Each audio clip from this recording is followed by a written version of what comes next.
তৃণমূল কংগ্রেস যে তৃণমূল কংগ্রেস তাসের ঘরের মতো ভেঙে যাচ্ছে। একের পর এক সাংসদ বিধায়করা গ্রেফতার হচ্ছেন।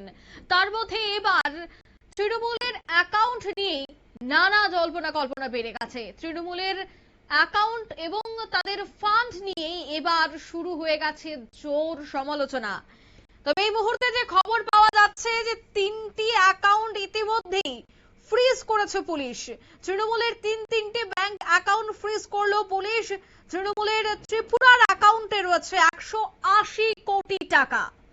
দলীয় অ্যাকাউন্টে বেআইনি লেনদেনের অভিযোগ, যার মধ্যে এখনো পর্যন্ত যে পুলিশের খবর বা পুলিশের তথ্য অনুযায়ী প্রায় কিন্তু 440 কোটি টাকা 3টি অ্যাকাউন্টে রয়েছে, যার মধ্যে 180 কোটি টাকাই ত্রিপুরাতে রয়েছে বলেই এখনো পর্যন্ত যে খবর। বিস্তারিত সে বিষয়ে জানবো। টেলিফোন লাইনে যুক্ত হয়ে গেছে প্রতিনিধি সোমনাথ মুখোপাধ্যায়। সোমনাথ দা, দলীয় অ্যাকাউন্টে বেআইনি লেনদেনের অভিযোগ উঠেছে, যার জন্য তিনটে অ্যাকাউন্ট ফ্রিজ করে দেওয়া হয়েছে। কি জানতে পারছো বিস্তারিত?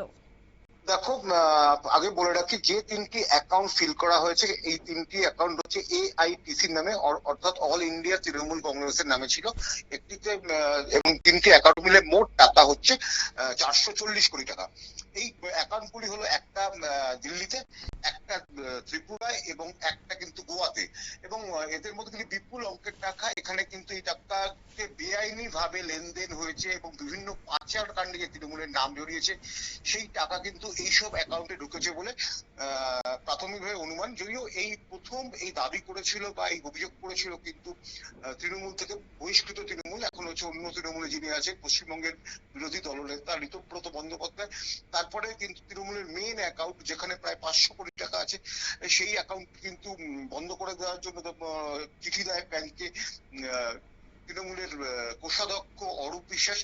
এবং তারপরেই কিন্তু পুলিশ পদক্ষেপ নেয়। এই 3টি অ্যাকাউন্টের কিন্তু নজর যায়। এই 3টি অ্যাকাউন্ট যে লেনদেন তা কিন্তু যথেষ্ট সন্দেহজনক।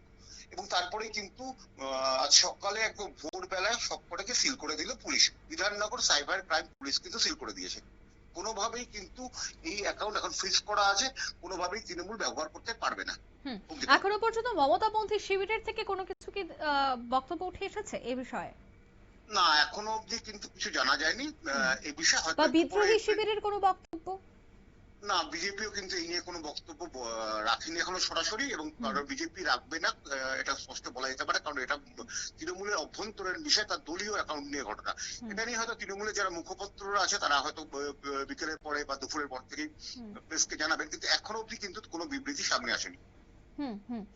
আমরা দেখতে পেয়েছি যে মমতা বন্দ্যোপাধ্যায়ের অনুগামী তথা তৃণমূলের যিনি বিধায়ক রয়েছেন কুণাল ঘোষ, তিনি এই পদক্ষেপের তীব্র বিরোধিতা করেছেন এবং তিনি দাবি করছেন যে এই বিদ্রোহী বিধায়কেরাই দলীয় তহবিল থেকে টাকা নিয়ে নির্বাচনে লড়েছিলেন, তখন কেন তারা প্রশ্ন তুলেননি? কি বলবে এই বিষয়টায়?